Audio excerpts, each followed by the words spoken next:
So guys,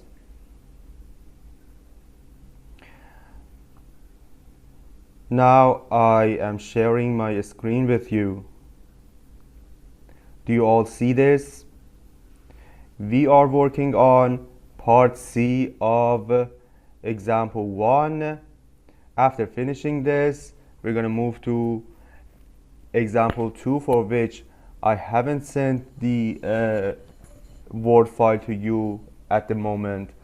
I'm going to do it when it is needed. So I know you might not be a big fan of online teaching, but for the Eclipse, I think it is much better to have the classes in this format. After the classes, I'm gonna share a recorded version of the class with you, so you have permanent access to whatever I've done on my laptop, and you can get a good grasp of the software in this way, I guess. So while I'm doing this, you should also open up example 1, for which the file I gave you. Go to part C, open up Eclipse, and try to do whatever I do here on your laptop, so that you don't get lost and you actually learn how to do the stuff that I'm doing here. Okay? Teacher, can you increase your sound? It's very loud. It is very... Do you hear me now?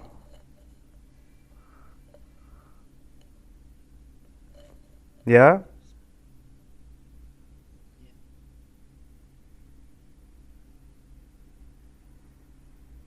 Bad.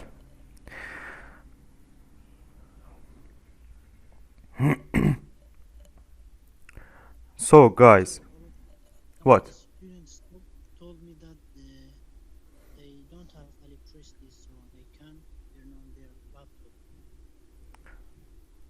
Oh really? Okay. Now, the ones who don't have the access to their laptops now are gonna get a recorded version of the class, and they can watch it later, right? I'm sorry, I didn't know that. Nothing can be done. We can't change the schedule too much. The schedule was given to me and you uh, in this way, and we are supposed to start at 1:50 Iraq time, right? So let's see what happens. And the ones who don't have access to their laptops are going to get a recorded version of the class, so that problem is going to be solved. Now let us start, guys. Just look at the screen if you don't have your laptops. If you have your laptops, look at the screen and try to do exactly, try to repeat the steps that I take here on your laptop. Okay? Now, Teacher, go. What? I the record the recorded lecture. Upload the recorded lecture as soon as possible on the module. I'm gonna do that, yes. Yes, Okay. no problem. Now, Parsi says, in part B, we learned how to work with Office part of Eclipse software, right? Now, we want to play around with the flow viz in the Eclipse software a little bit, okay? So,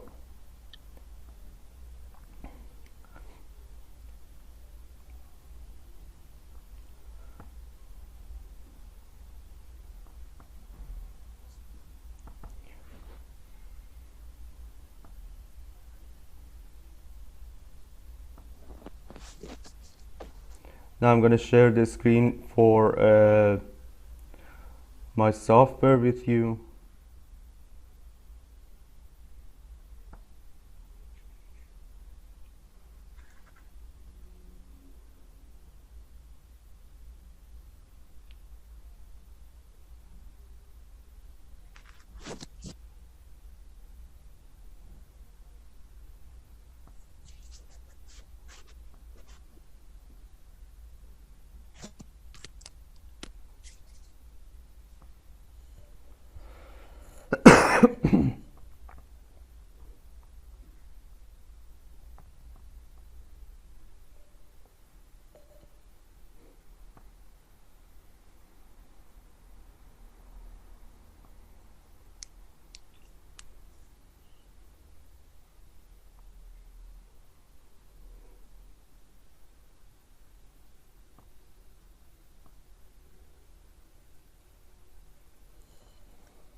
So just like before, we click on File, Open Eclipse.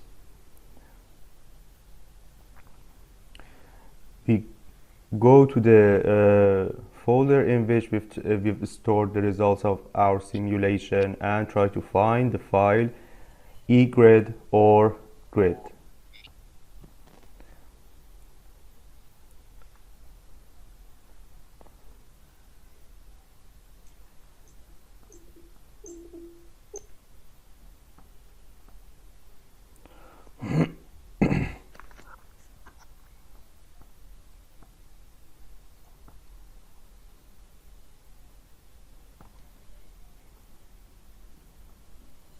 So guys, do you see this?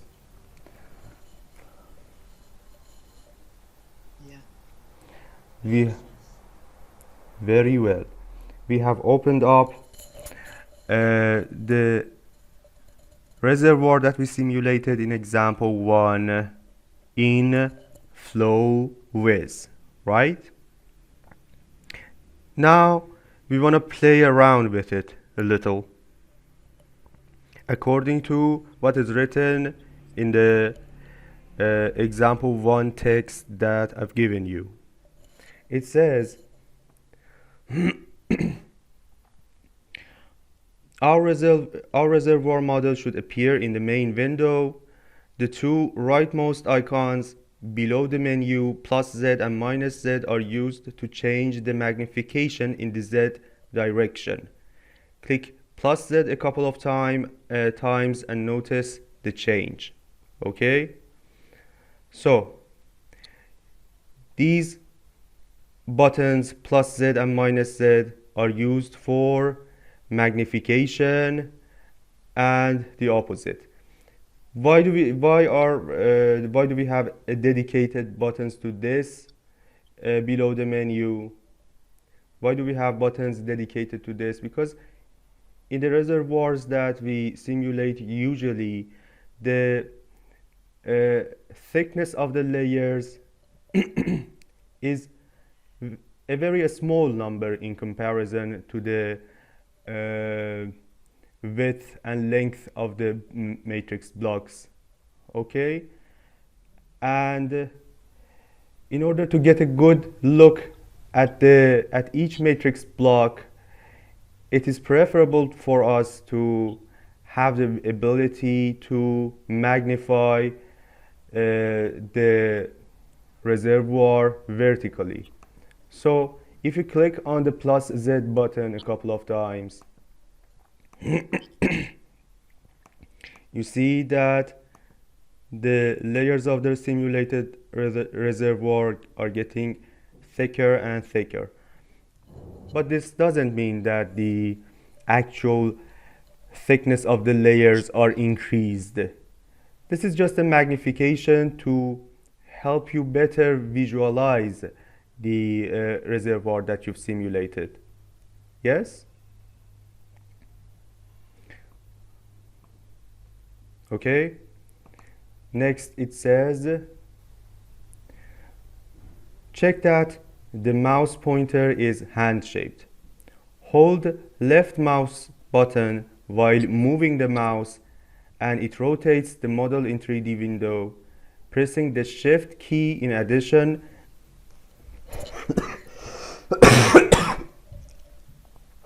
excuse me guys.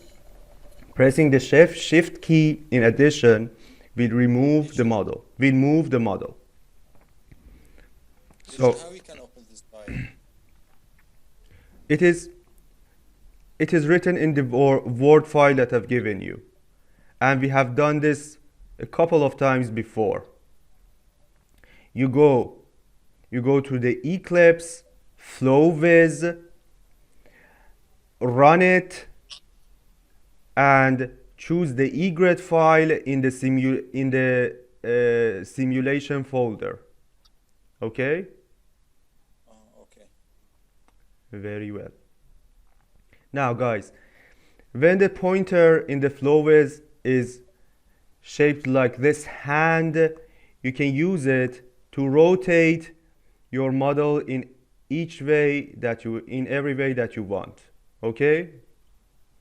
You have to keep the left mouse button and then move your mouse, and this rotates the simulated reservoir in the direction you want.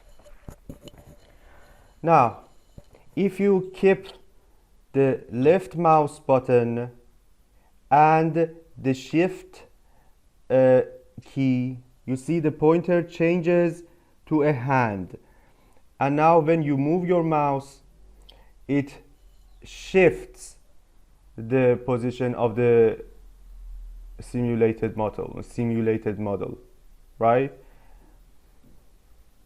So you can use this to see your simulated reservoir from various sides, get access to each cell that you want. For example, this cell at the bottom of the reservoir might be of some specific interest to you. You can access that and see what happens in it during simulation by rotating and shifting your model. Okay.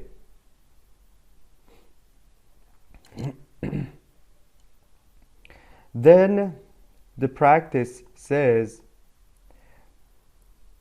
select menu scene grid IJK slice. Now we want to learn something. We want to learn something that is called slicing. How do we do that?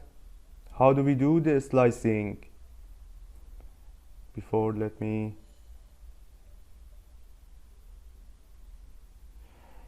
we go to scene grid IJK slice. Okay, you open it up, you're gonna see the dialog, something like this pop up. A window like this is gonna pop up, and here you see a couple of tabs: IJ slicing, K slicing, IJK extends. Okay. Now guys, in this model that you did the simulation for, you have 10 blocks in the X direction, you have 3 blocks in the Y direction, and you have 3 blocks in the Z direction, right? Now, here you wanna slice the reservoir in some parts, okay, so that you can focus on a specific part of the simulated model. For example, imagine that we want to see only the matrix cells with I between 1 and 8. Okay, I go to this drop down menu here. I click on 1, I keep the shift key and click on 8. I see that the matrix cells with I equal to 1 to 8 are selected, right? I can do other things here also. I can, for example, choose 1, keep the control button, choose 3, keep the control button, choose 5, keep the control button, choose 7, keep the control button, choose 9. Okay? Now in the I direction, the cells with I equal to 1, 3, 5, 7, and 9 are chosen. Now, for the sake of this specific exercise that we have, I choose all the cells with I between 1 and 8. You have to go to 1, keep the shift key.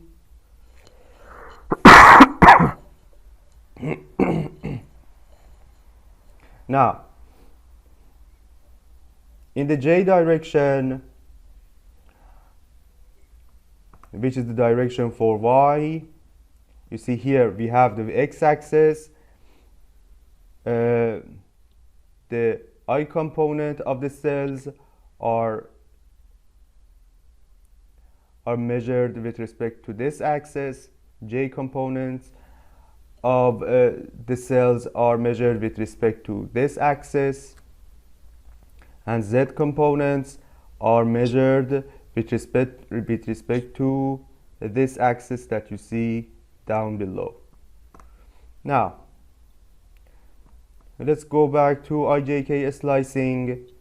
I wanna choose the first layer and the third layer. I wanna ignore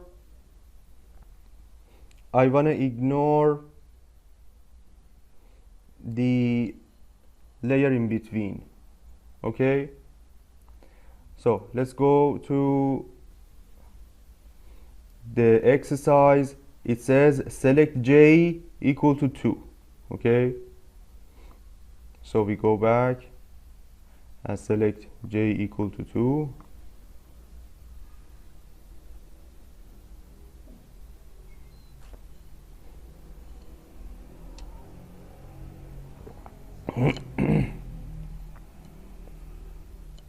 Now, what happened in the J direction? Every cell for which J was equal to 2 also got added to the cells that are visible here. Teacher, your IJK slice doesn't appear on the screen. This window does not appear? No, it doesn't. Oh God. Really? Let me see. Let me see.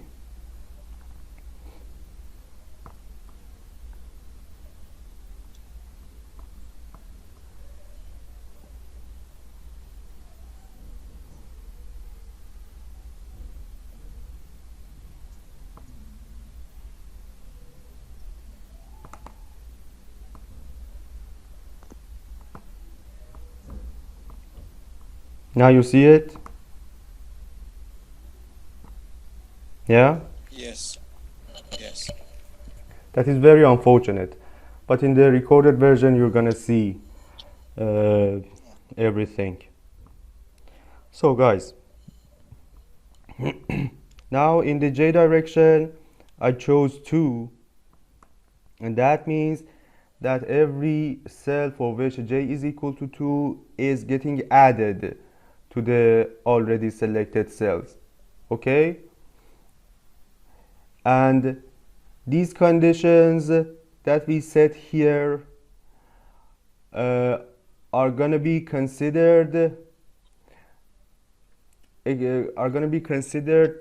are not going to be considered simultaneously.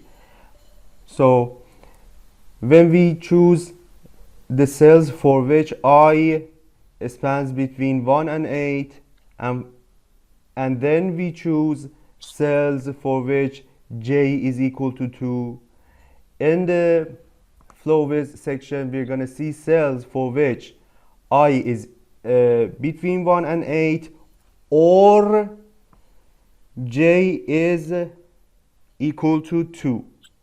Okay, so we're going to see both of them in the flow with. Now when we go to k slicing, we want to choose the cells for which k is equal to 1 or 3.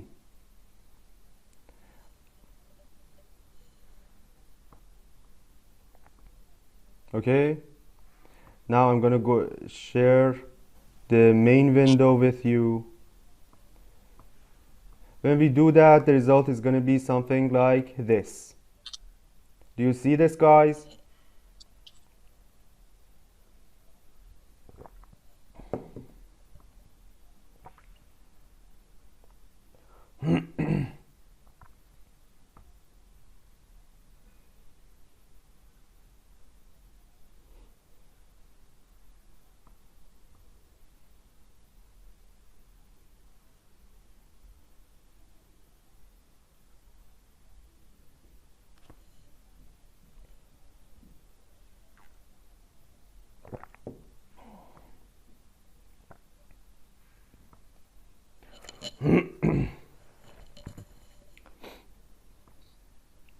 Okay.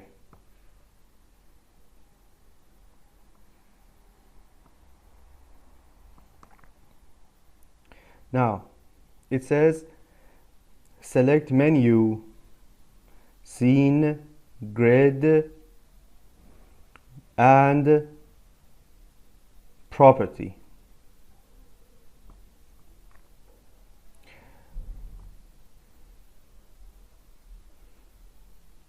You see scene, grid, property we've chosen, and a window like this is gonna pop up.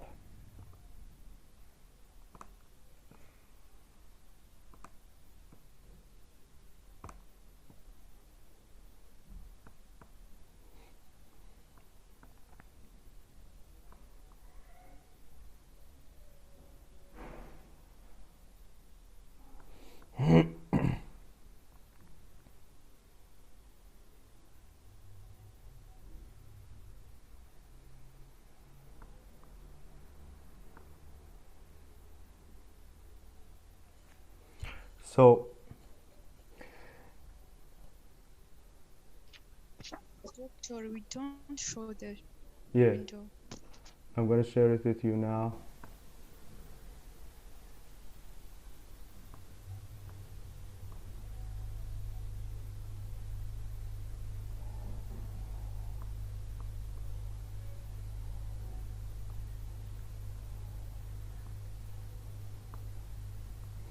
So guys, here you see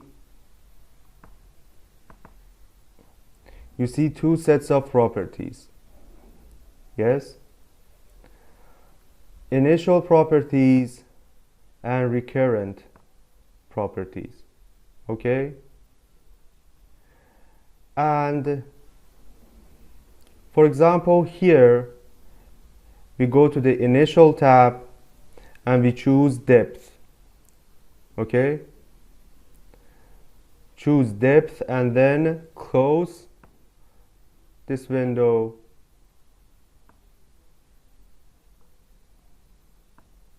and then go back to the flow with again. You're gonna see that the property that you choose is gonna appear here Guys, do you all see this? True, do you see this?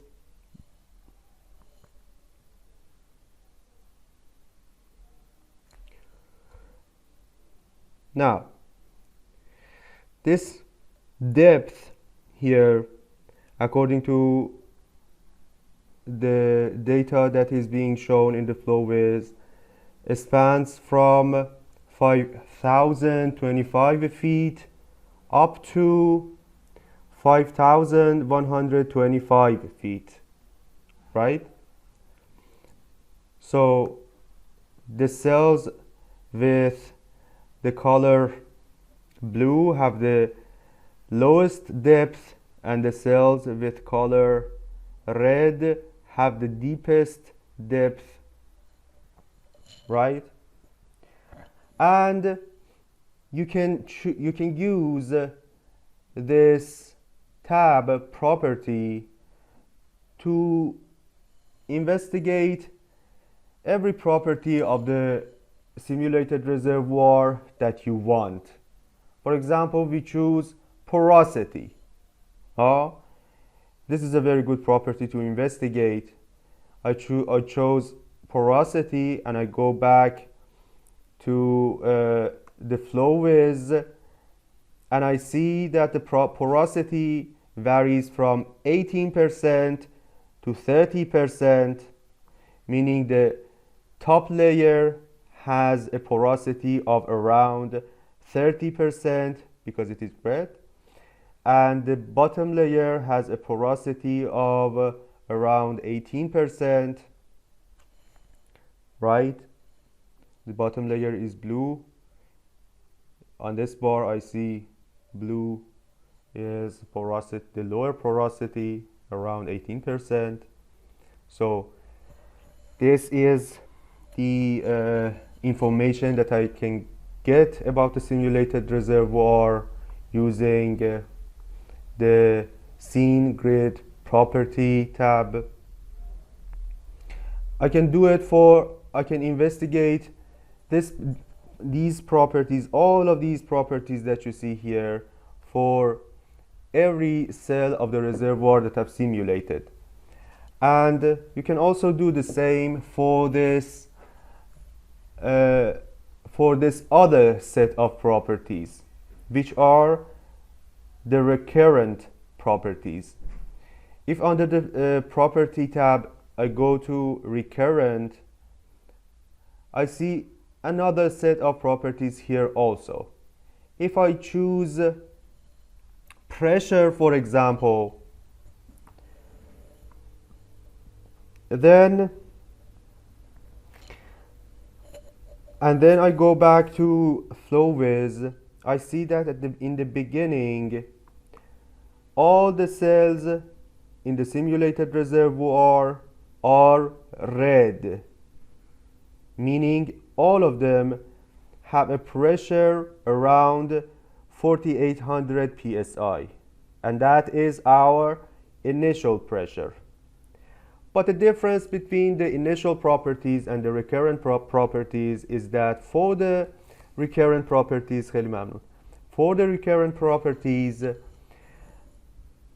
there is a set of buttons here that have an application. But what is that? What is that application? We know that the recurrent properties are properties that change with time, right? So for various stages of the simulation, they're going to have various values, right?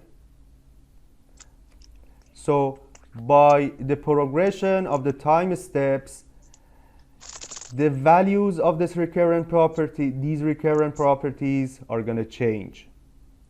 And these buttons here are there to give us the ability to see the value of this recurrent property in various time steps. Okay? Now, I go back to the text of the exercise.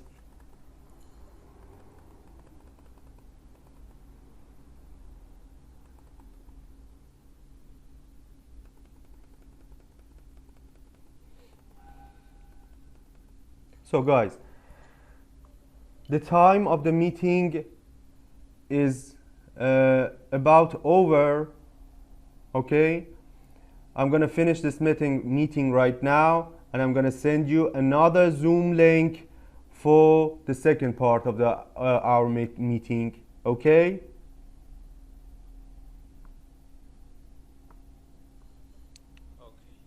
Very well.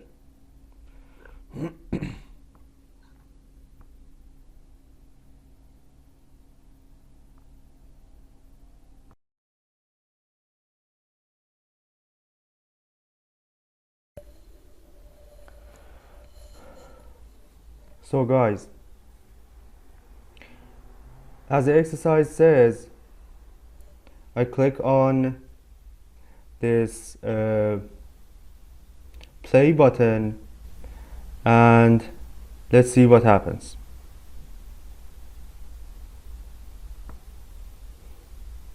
You saw? Did you see it? Yeah. Yes. The various time steps are getting played very quickly, one after the other, right? Now, this creates some type of an animation, but the speed on this animation that we saw was too fast, right?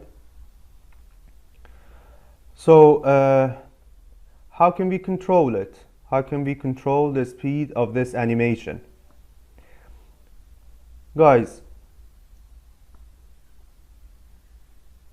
we go to view and then time steps, and when we do that, we see something like this pop up. Let me share this window with you.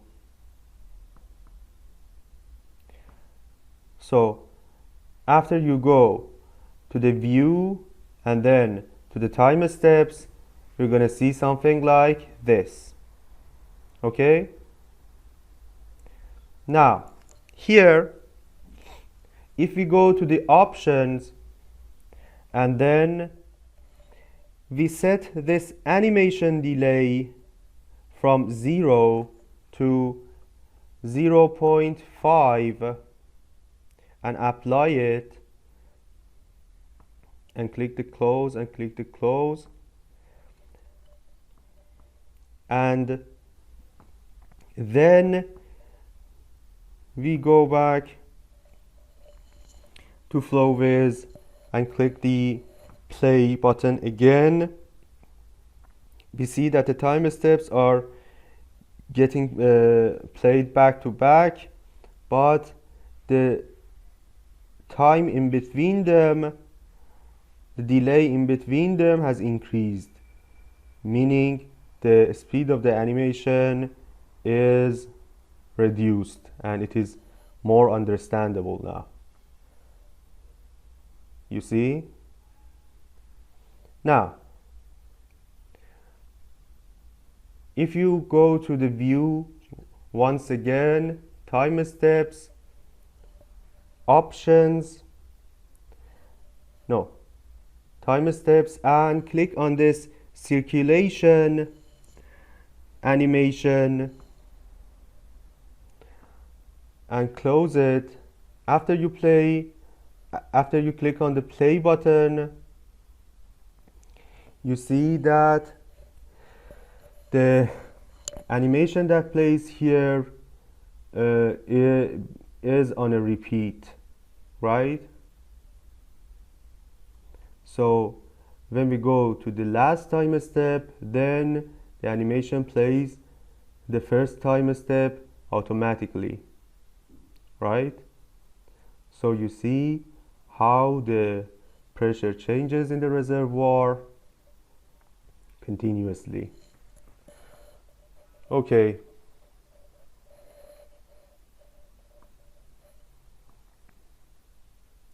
Now,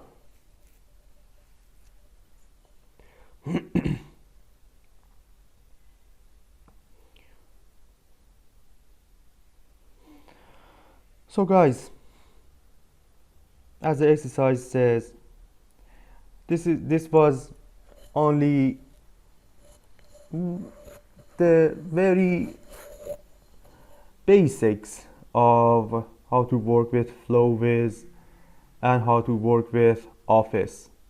There are lots of other capabilities that you have to explore on your own and you have to find out on your own. It is very much useful to play around with the Eclipse software for a while. Try to see various stuff, try to change the shape of the model that you see, play with various buttons, try to discover what they show, how they work, okay? And that is the only way that you can learn and get some dominance on the software. Now, guys,